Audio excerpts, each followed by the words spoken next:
It is. That's true, because they're human beings. Anytime you're asking existential questions, it doesn't matter where you stand. Yeah. The answer is messy. Always. I love it. And I appreciate that. I appreciate people willing to go into the messiness. And I think whether it's profound faith or atheism or anything that lives in between, I think that's the part with everything that people struggle with.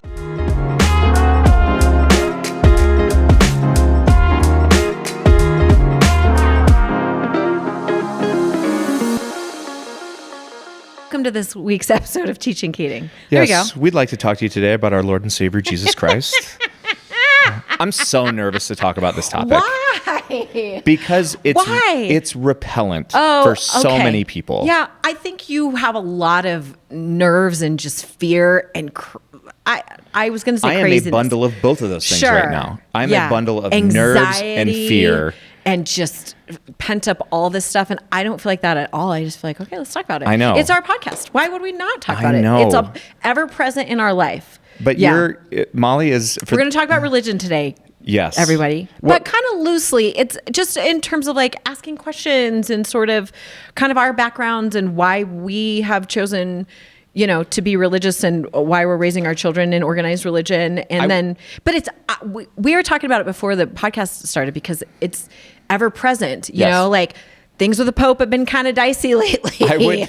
And he might not be alive by the time this podcast comes out. Let's not hope for that. All right, I didn't hope for that. I'm just said saying it's a realistic. possibility. Yeah, he's been Dude's really 88 dicey. years old. I know. He's been really sick. Because here's the thing, like you and I are pretty religious people. We are. I would say organized religious. Molly is Shiite Catholic. Okay, that's a Jim Gaffigan joke. It's a great joke and it fits you perfectly. Okay. No, he was talking about his wife who is also apparently Shiite Catholic. Yeah.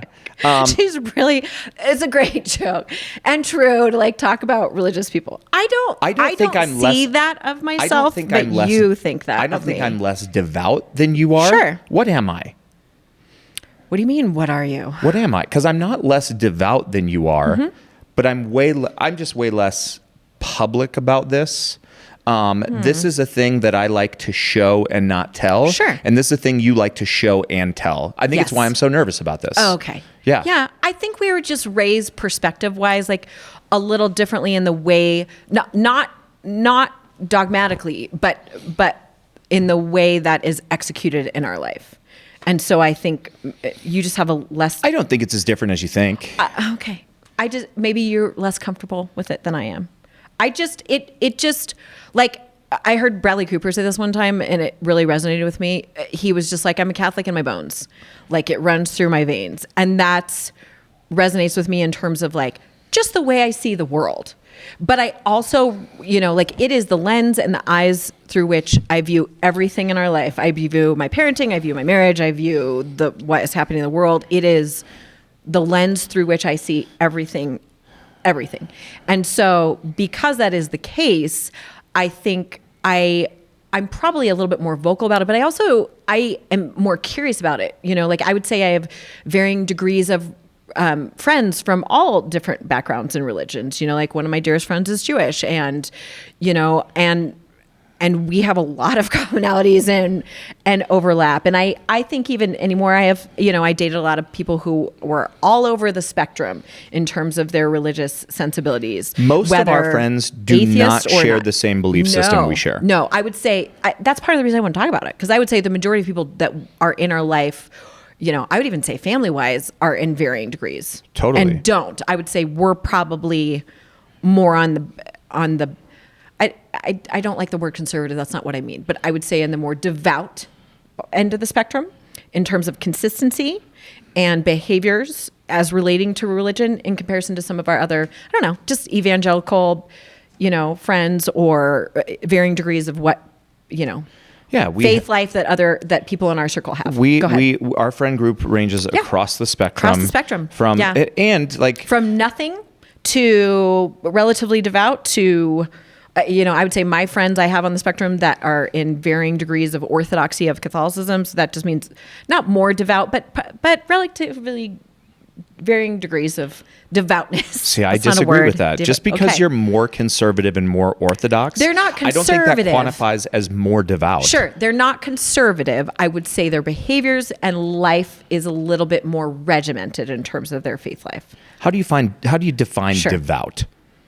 Right? Yeah, just life organized. So your daily life is organized around your faith life.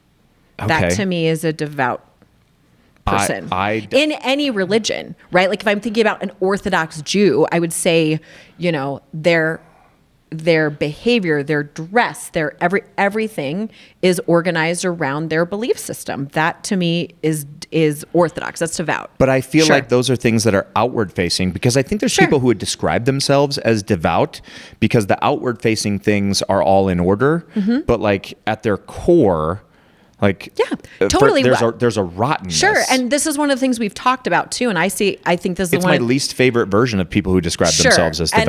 And I would say this is one of your big beefs for both of us in Christianity of like, please do not quote the Bible to me when you treat people around you like garbage. Yeah. Like just button it up now. That's not a thing. If you know all your Bible quotes, Sure. but you treat But your people like behaviors trash, are get bent god-awful. with Yeah, that. yeah. Like And I have nothing for you. Well, and I think I know where that comes from in me, which is just like growing up in Colorado Springs, Colorado in the 80s is just like a really interesting time. Yeah. Religiously. You grew up in a town where the megachurch was king. It's where it started, Yeah. you know, like, and Focus on the Family is there. And then we have like multiple, military bases.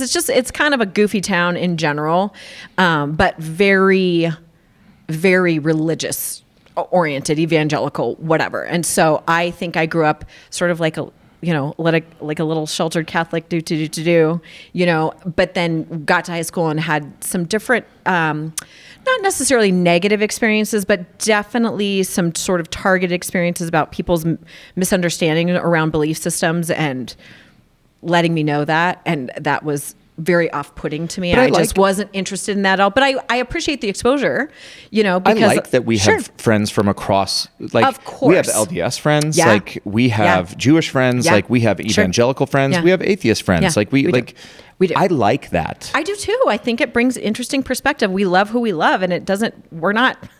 It's not I specific like that. to who. Yeah. My faith isn't Sure. threatened by that. No. I heard Colbert talked about Sure. this one time. Devout Catholic. Yeah, He's a Shiite too. He's a devout Catholic. Yeah.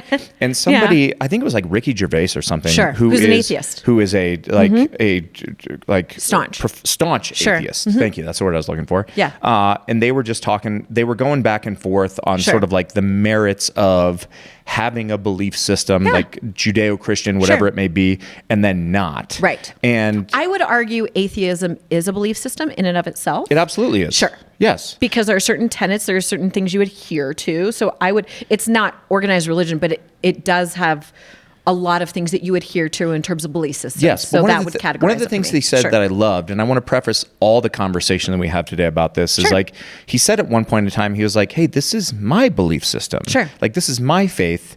I don't require it to be yours. Sure. And I think that's an important distinction. Right. Because that's how I feel. Yeah. Do you feel that way? I think See, this is where you and I see a lot of this stuff very we differently. do. It's funny. It's funny that we've gotten this far in our marriage, considering we have a lot of fundamentally differentiation between belief systems. You and I have the same belief system. Yes. But you and I have a differing opinion on what this should be for other people. So I believe wholeheartedly in objective truth. Period. That is observable in the natural world. So like if you are talking about splitting the atom, or you're talking about the expanding universe that continues to expand, like I think there is discernible, observable things in our world that points to an objective truth that there is something beyond that. I believe that in my heart of hearts. Now, I also believe like Catholicism is weird because people see it a lot, they slam on it a lot. And I heard somebody say this, and it will never stop being true, which is don't confuse a religion's essence with its faults, which I think is the nature of all organized religion, right? Because it's made up of human beings, and human beings are by nature faulted and sinful, right? Like I believe that, but I do believe there's objective truth. It's just true. And so I believe that it is true. And I would say I would like everyone in the world to be Catholic because I just find it to be joyful and happy, and it's made my life so much better. But not even all Catholics would agree with you on that. No, they wouldn't. And I would say the majority of them, I think I'm a unicorn. So I would say, I'll just give you brass tacks. I think that's good self-awareness. It is. The majority of people that I grew up with are either very devout in the faith or they are long gone and never looked back and are happy, like all they found was like suffering and pain in the church. There are people that we see every Sunday when we're at church and they look miserable. Sure. And I think that's true. And I don't want to defend Catholicism because I don't think there's anything to defend. It has its merits and it has its universal. faults. I think oftentimes faithful people are terrible representatives of their faith. I'm a terrible representative of my faith. I was going to say that too. Really? Yes. I don't you will never find me trying to convert anybody ever. I think it's insulting. I think it's not respectful of all of the things that they have come. I also think you can't talk with religion about anyone if you don't have a relationship with them, if they don't know you or respect you or know your history or how you came to be. And I find that just to be kind of insulting and really. I want to know what the conversion rate is for Mormons who come knocking on the door. Right? Maybe. I don't know. I feel like it's good numbers because they ask a lot of questions that nobody's willing to ask. The Jesus cold call is wild. Because they're not you. They're not afraid at all. They're just where you're feeling anxiety ridden and afraid and you don't want to talk about it. You don't want anyone to feel weird. They're all about I'm going to knock on your doorstep and ask you how you feel about the Lord. I am in your own house and I will come into your house in your space and ask you all of the things. I need to ask Mike about this. I mean, you can. Yeah, right? I'm sure he'd answer you. He's LDS, and he's super devout LDS. Yes, yeah. I want to know what that conversion rate is. Yeah, I don't know. I think, in Western culture right now, no one's really gaining any ground currently. Well, I just don't think, but I have seen, and it's kind of the reason I want to talk about this. I have seen sort of not celebrities, but a lot of people sort of in the public life start of, asking a lot of questions publicly and starting to really get to the heart of I don't know if this experiment is working and I am feeling different and I'm feeling called to, the deep recesses of my heart are not being fulfilled in my life or in my marriage or in my family or all the things that I was told we're going to fulfill them. I think, and John, we were talking about this a little bit. I think we live in a world right now where there's so much noise. Sure. That people are looking to be anchored in and amongst all of the sort of noise and uncertainty. Mm-hmm. I think there's a lot of fear. Yeah.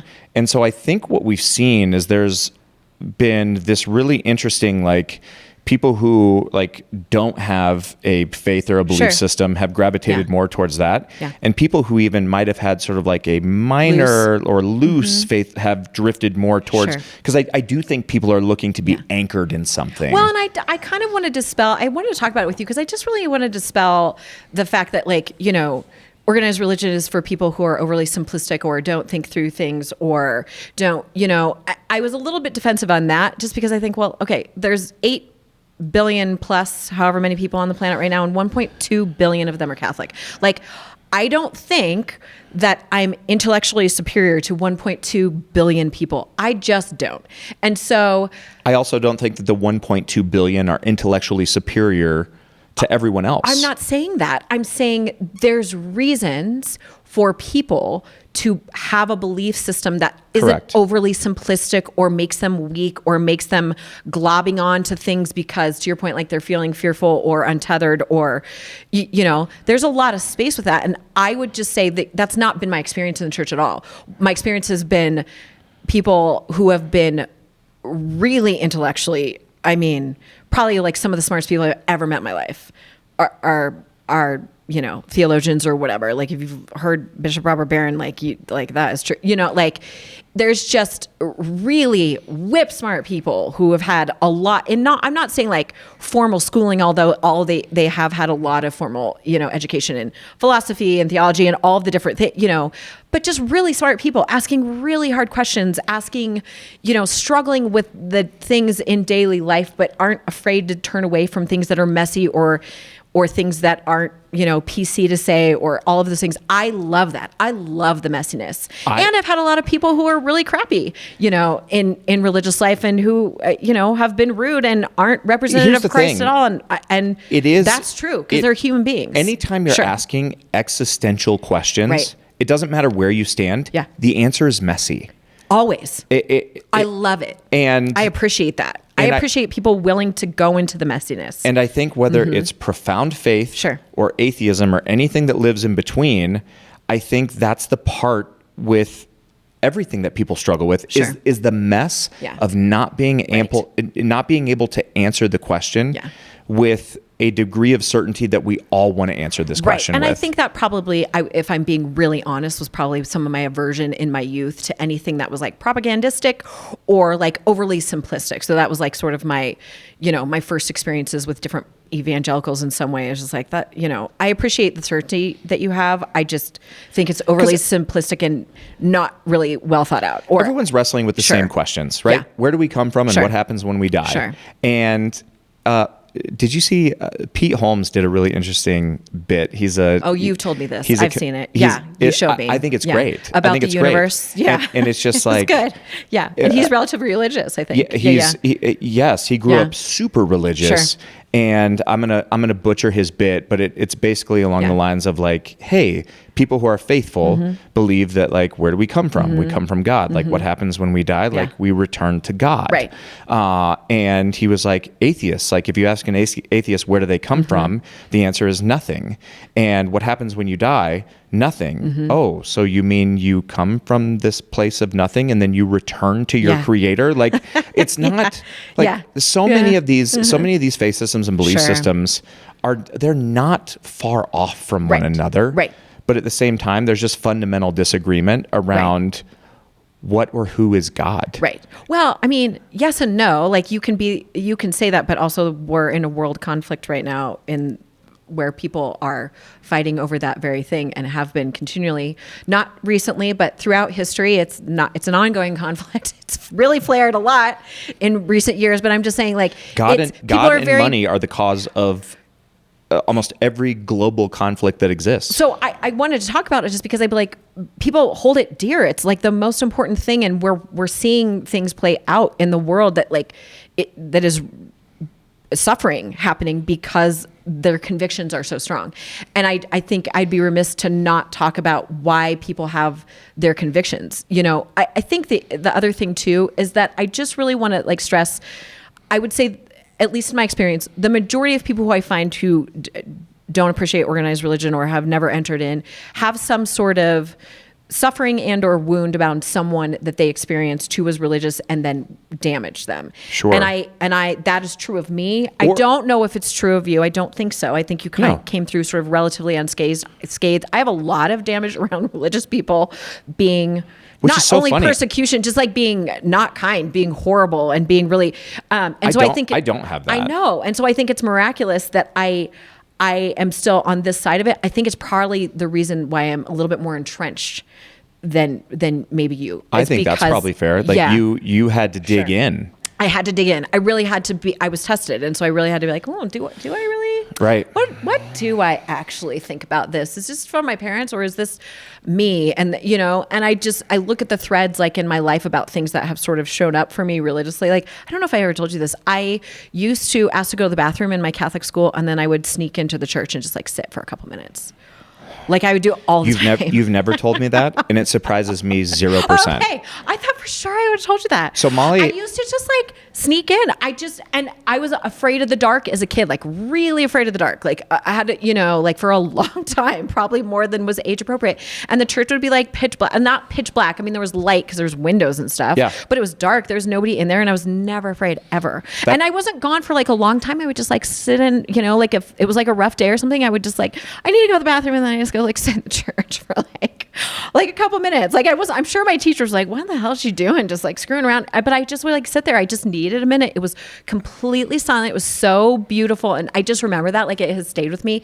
It's the only place where I have a deep, deep peace. So, in my person where I can turn off my brain and just. If you don't want me to share this, like we can cut it. But like, go ahead. Molly at one point in time, like was discerning to be a nun. Yeah. I mean, I don't like talking about that because it just feels very intimate and personal. You can talk about it. I don't like it to be, it's not like a party trick. It was just very intimate and personal. It's the reason why you saying that doesn't surprise me at all. Well, I Because- just had little moments as a But kid. you've always found like real peace and solace in church in a way that this is one of the places where I think you're a unicorn, because I find peace and solace in God, like and in prayer, but the building for me has often been completely irrelevant. Right. Let me qualify that. I actually don't even, it's not even specific to church. It's specific to the Blessed Sacrament. So I will say like in adoration. So just anyone who's not religious, that's just a consecrated, Christ is consecrated, meaning the priest has... you're getting way into the weeds here. The host is consecrated, which we believe means that Christ is present. So anywhere where we feel like Christ is present, I don't know. I just feel like there's a shift in the air in the room. It feels different to me. It always has. I feel like there is a palpable, it feels different. Yeah. And that's not to a church. It's not to buildings, because I've been to lots of multi-denominational places where there's still like a really beautiful spirit, and music and all of the things are really good. But I will say that is unique to the Blessed Sacrament for me. It feels different for me. Go ahead. How do you separate your faith from the people in it? Yeah, really great question. When they fall so short, which I mean, it's a real struggle, and we've been struggling with it lately as Catholics. Well, there's a lot of us. That's a place where a lot of important people in that church have fallen short. But that's not just true for Catholicism. No, like it's all organized religion. You can find dirtbags in every faith who don't represent it well. I used to have a priest friend of mine actually say, like, I'm not surprised that there are dirtbags in religion. I actually am. I think that's probably where most of them reside, because they know they need Christ, or religion. Like they know they need the help. And I thought, like, oh, that's kind of probably true. So I would say I find more people who not have more issues, but know that they have a lot of issues and then know they need help. Well, how do I reconcile that? I think there's a lot of people who hide out in church. I agree. Because it excuses bad behavior. It's like, well, as long as I'm here, then when I'm outside these walls and I'm acting like an asshole, like it's okay because I have this. And that's age old. I would say that is ancient, right? Like that's part of humanity. So you asked me the question, like, how do you reconcile that? I just feel like there are human beings. That's what religion is. It's made up of human beings, and human beings by their very nature are faulted. So I try not to take it super personally. When I was a kid, like we were talking about, like some of my other, more negative experiences, I took it really personally. Like, what are you talking about? Like just like throwing weird, just all sorts of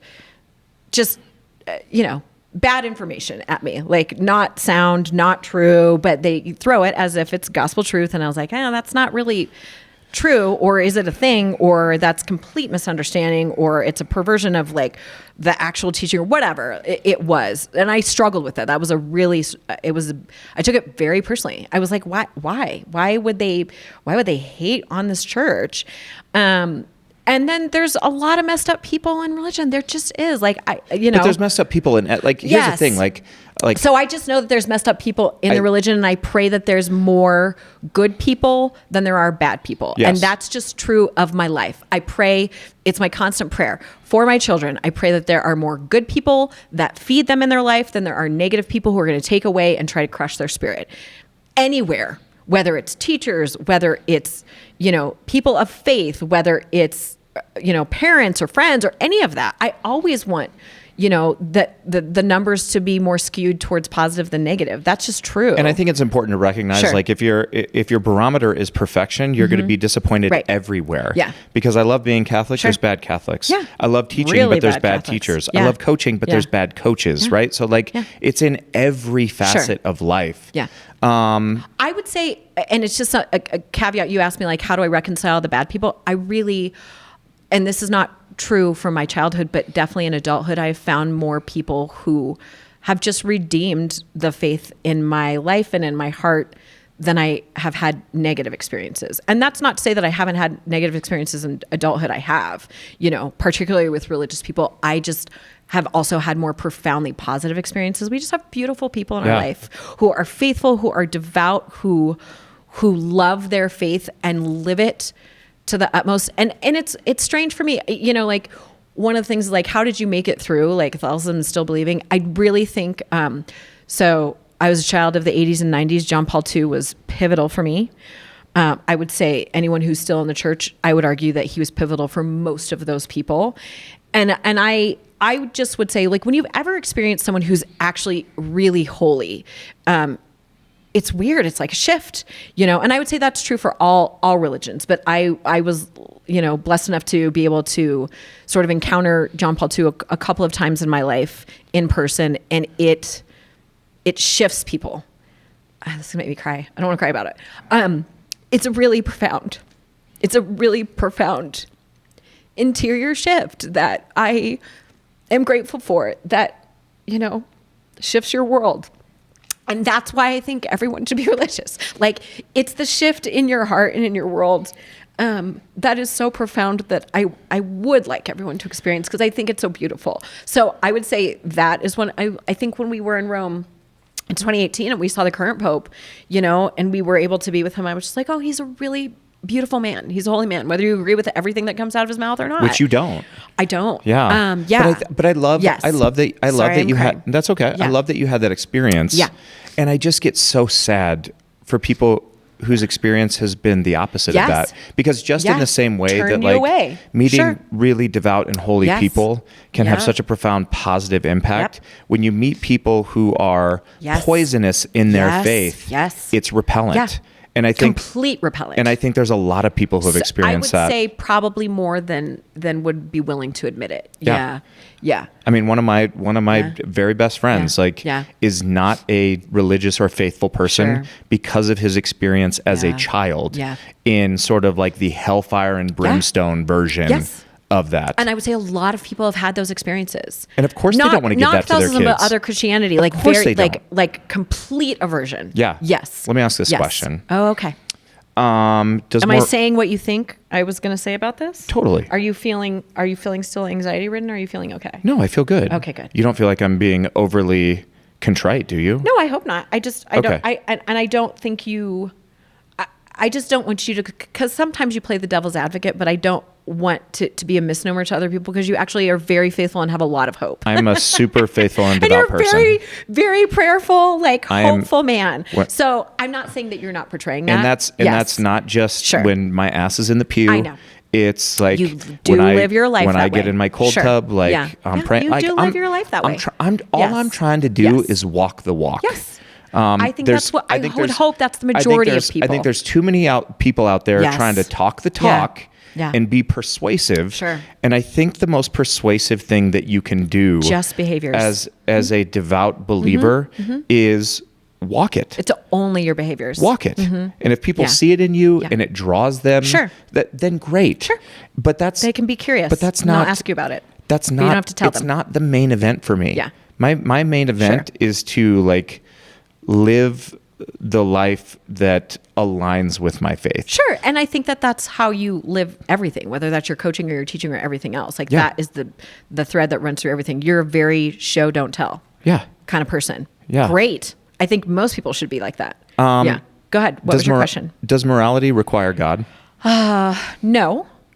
But I heard a really beautiful analogy one time, and it rings true for me, where it's just like, no, it doesn't. You can do your best to live a moral life and maintain, but it's the same as like a flower, and you cut it off at the stem and it blooms and it's beautiful for a while, but at some point something's going to happen where it will be tested, and then it will wither. And so I think when you're cut off from any source, you only have a very small bandwidth to give. And then when some sort of deep suffering actually happens in your life, whether it be an illness or a death or something that is really deeply painful and affects you immediately, I do think when you don't have that source to draw from, it's only a matter of time before you just sort of spin into demise. It's why would you have hope if what is there to be hopeful for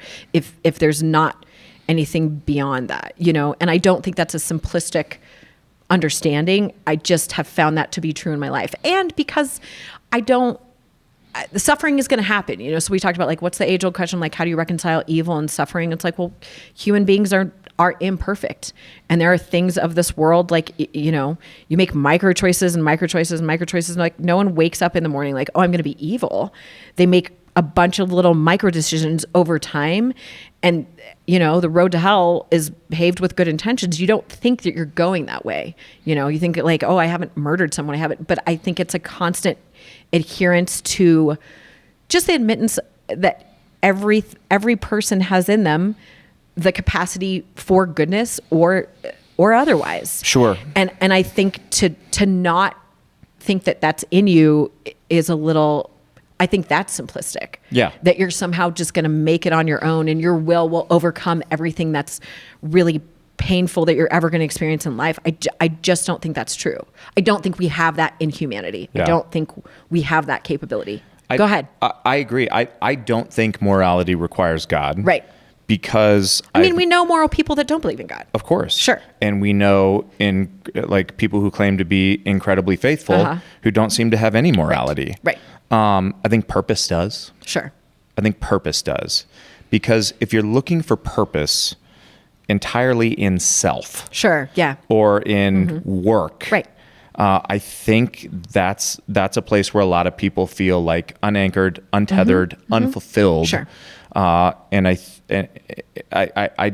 I'm an absolute believer that like, hey, if you're looking for purpose and you aren't looking farther than self or family or work, right, you're going to be really, really disappointed. Well, I think we were talking about this because I just, you know, I like Russell Brand. I think he's a loose cannon and he's a funny comedian. I've always liked him. He's just a wild man. And I read his books before he sort of came to his conversion, and I haven't seen him, but I kind of loosely follow him here and there. And he, you know, there's no one who's been more open about being an atheist, completely hedonistic, debauched, living a debauched life. I mean, and you can read his books and talk about it. I mean, he talks really openly about it, and just sort of like even his path, like as a child, of like having zero direction and being exposed to a lot of things really early, that sort of put him on this path and has led to everything in all of his decisions, you know, and talked a lot about like, well, when you're not tempted, you don't actually know what you're going to do. But when there's temptation that's presented to you, then you think like, you know, why wouldn't you partake in everything that there is to partake in? Because it's there and readily available. And he just talks about sort of like has come to the, you know, like I've been there and I've experienced all of those things. I've done all of the drugs. I've had all of the sex, you know, and he said, and now I'm on the other side of it. And I, you know, I understand the draw of hedonism because it's very self-focused, but at the end of the day, there's nothing left. And when I had real suffering in my life, really deep, you know, debilitating suffering where my children were in danger and I was being persecuted for all these things that were not true. You really have to try to take stock of like, who are you as a human being? And like, did all these things fulfill? And he was like, there's nothing left. There's absolutely nothing left. I think, and it was interesting to me, you know, to watch that transition because he was so far sort of like the other side, like completely removed, like very worldly. You talked in about all the ways. Go ahead. Well, we'll talk about this and then we'll wrap it up. Sure. Like you talked about two things. You talked about like temptation and suffering. Yeah. And I think I know there are people who hide out in church or hide out in their faith to avoid temptation and suffering. Sure. And I think when people do that, I think the honest look that they have to take at themselves is like, hey, then your faith is not that strong. Right. Like if it's I not, would agree. If it's not bulletproof to the extent where you can walk around the world with it, and still be solid in it, what then what do you then you have to take a really close look at what your faith actually is. Yes. And Agreed. I think there's a lot of people who do that. I do, and I think it's very human. Right? Like you want to avoid suffering. We talked about this like too, like, you know, no one goes into marriage being like, oh, it's going to be, you know, rainbows and butterflies the whole time.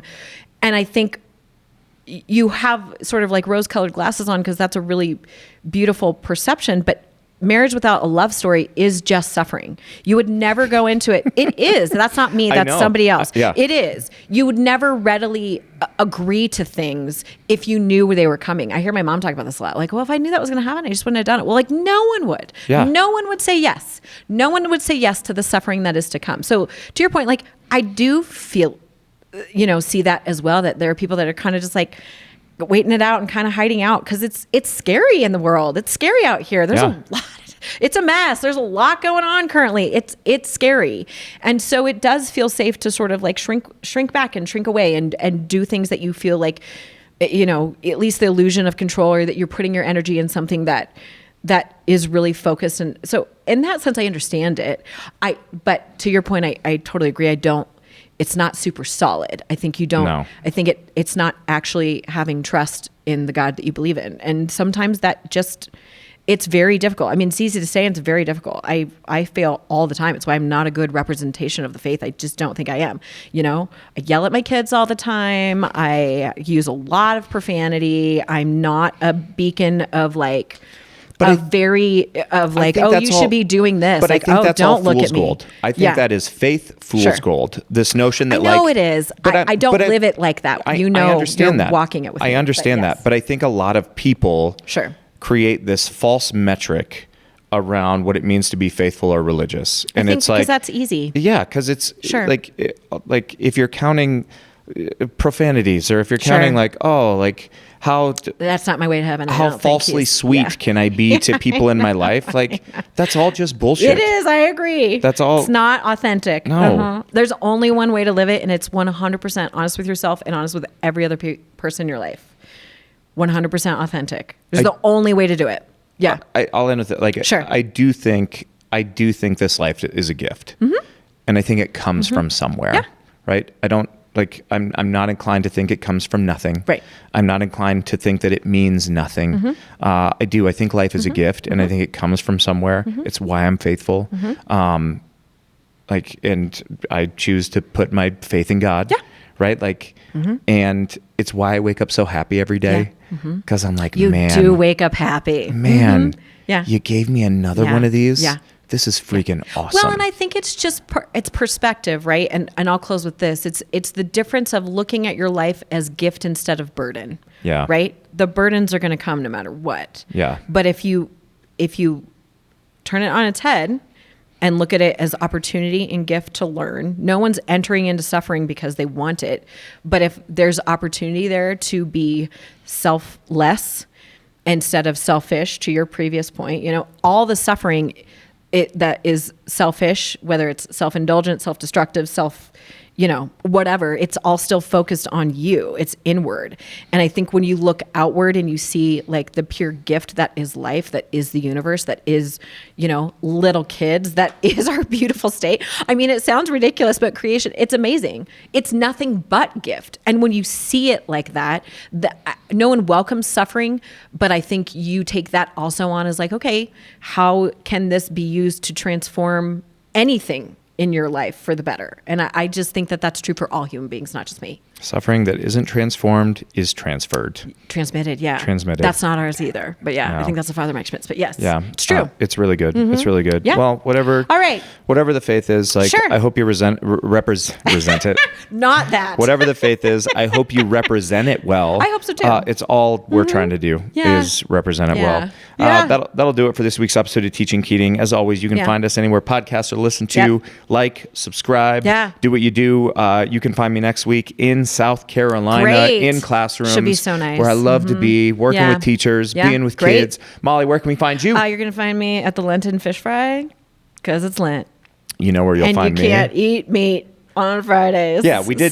We did do this podcast because, like, heading into April, Lent. like, we're coming out of Lent. It's Easter. It's Passover. So, like, a lot of religious. All of the holidays are happening. It's topical. You can find me at McDonald's eating the fillet of fish. Disgusting. The fillet of fish is a dynamite. That's filthy. No, I can't believe you admitted that publicly. You should probably walk that one back, I will not reel that back in. A fillet of fish is reel fillet of fish, extra tartar, dynamite. Guys, you know what's better than one fillet of fish? Two fillet of fish. That'll do it. We'll see you on next week's episode of Teaching Keating. Be well.